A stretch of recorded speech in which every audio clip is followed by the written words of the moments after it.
walls were ruined, all office furniture was completely destroyed. Here we can see the consequences of Russian world came to our region.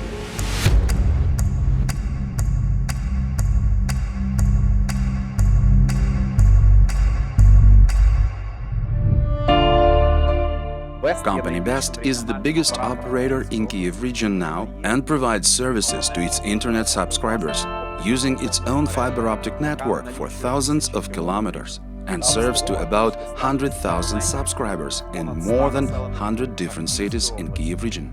I will tell you the story, how our company Best was working to restore the lines and the whole infrastructure during the war, and how the lines are being restored nowadays after Kyiv region was finally deoccupied. February 24, first day of the war. February 24 at 4:30 a.m. Russian Federation started the massive military aggression against our country. The war started from heavy concentrated fire near Bucha and Hostomel airport. On the first day, Russia started the landing of troops on the territory of the airport. This airport was the place where Mria located, the largest transport plane in the world. Now this plane has been totally destroyed. Our office is located 5 kilometers from this airport. More than 50,000 soldiers came to our territory from Belarus. Thousands of military hardware reached our region in order to capture Kyiv within 2 or 3 days. But, fortunately, their plans failed. February 25, second day of the war.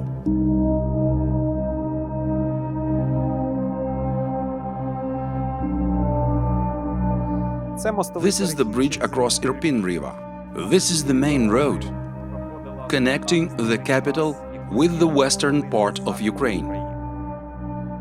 On February 25, this bridge was destroyed in order to stop Russian invasion. Our main fiber optics cable network is located under this bridge. When all bridges were destroyed, this part of the region, namely Irpen, Bucha, Hostomel and Borodyanka, lost all the communications with the world outside. On this day, I arrived to this place to check the damage and began to organize the work to restore the optic line connection. The repairs and reconstruction were done under the fire, but we managed to restore this line, and the fixed link connection appeared in that part of Kyiv region.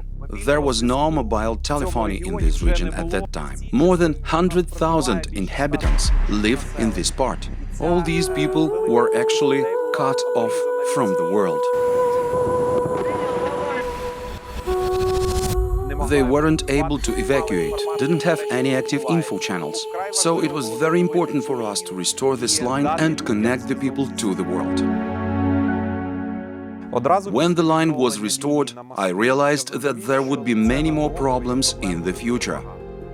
So I ordered and bought the large number of materials which were brought at this place. People who live here helped us to deliver the materials to the bridge and later over it. These photos, how we were delivering huge packages with the materials under the destroyed bridge, were published in many media later. February 27, fourth day of the war.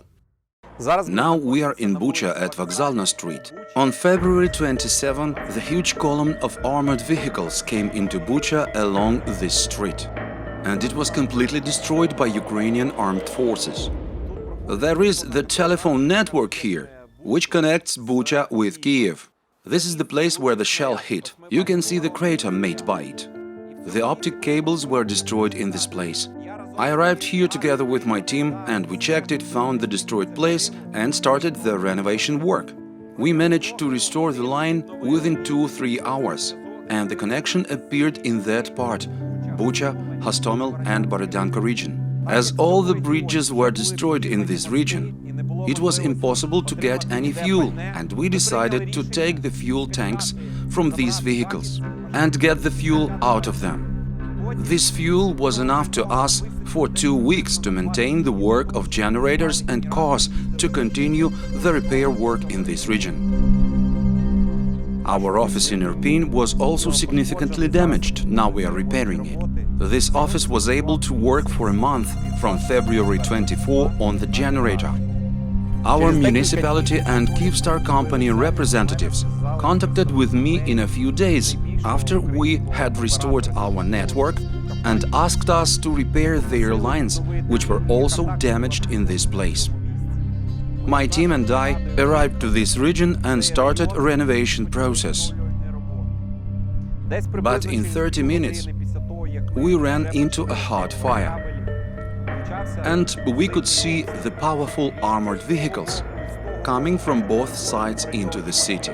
Now there was already the column, not from only 30 vehicles. There were about 300 armored vehicles and about 2,000 Russian occupiers. Our car was standing over there. We tried to get out of there as soon as possible as Russian tanks were coming just behind us. We went to Irpen, and after this day, Bucha was fully occupied. You can see photos and videos how these armored vehicles were coming to Bucha, how they fired. All this was saved because of the still available internet connection in that part. All videos were written on the registrators and downloaded to the internet.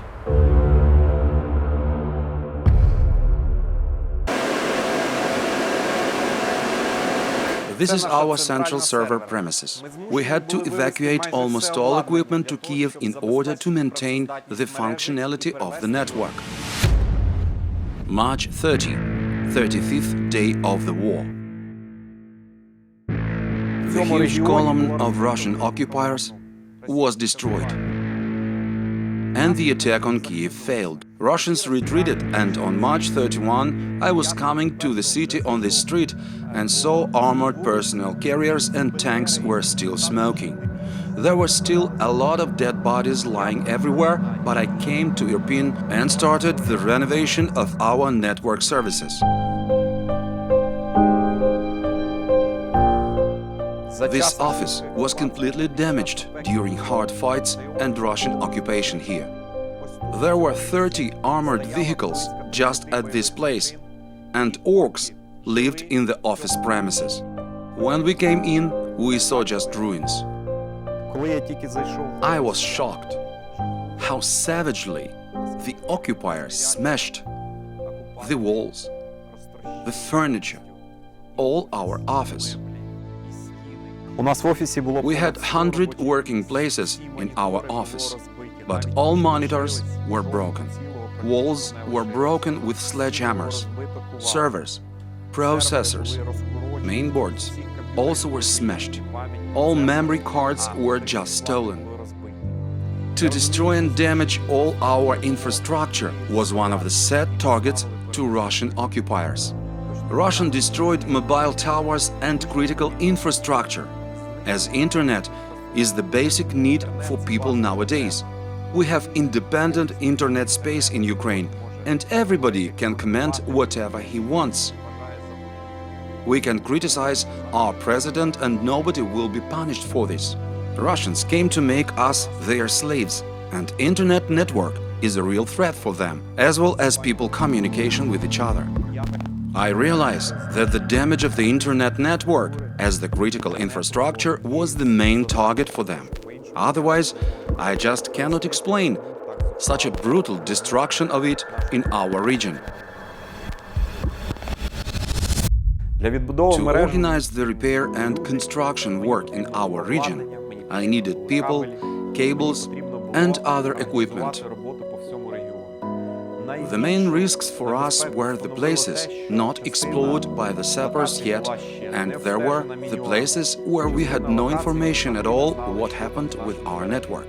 We gathered together more than 200 qualified telecommunication specialists from all over the Ukraine, who came to help us to restore the network in Irpen, Bucha, Hostomel and Borodyanka region.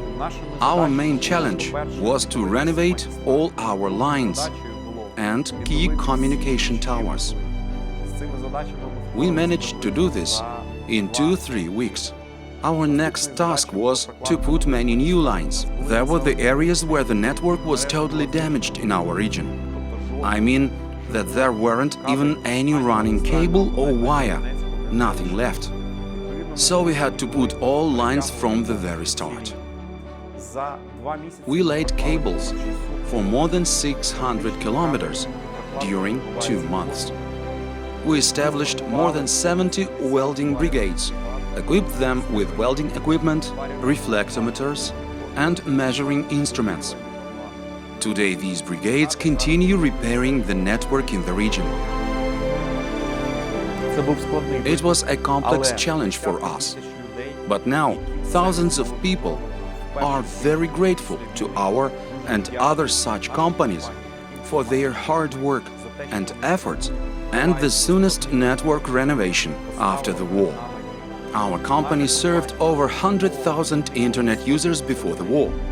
Now our aim is to provide the highest quality service to these 100,000 internet users in our region again.